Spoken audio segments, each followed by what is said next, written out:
Son believes his final resting place should be at home in their family plot. He needs to raise thousands of pounds to make that happen, as Helen Keenan reports.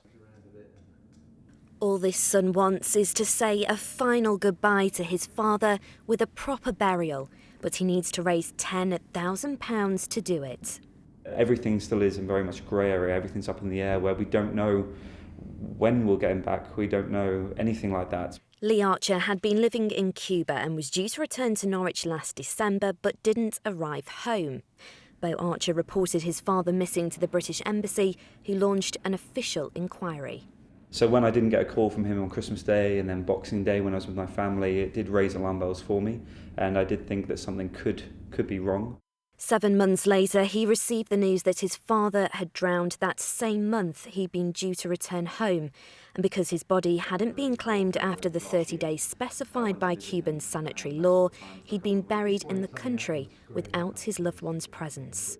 The fact that it had been so long, and I found out that he actually died 3 days after talking to me, and like you say, 7 months later I get told, a very frustrating time for me, and like you say, that I had a very big frustration in the fact that I felt like there must have been something someone could have done.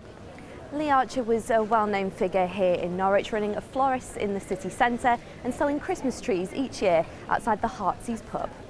Lee didn't have travel insurance, so Beau will need to raise all the money himself, so has set up a fundraising page to have his father's body repatriated to the UK.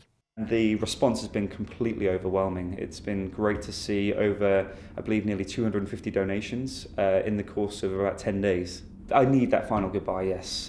Next month, he'll take part in a skydive to try and raise the rest of the funds needed to fly his father back home and say that final farewell his family so desperately need. Helen Keenan, ITV News.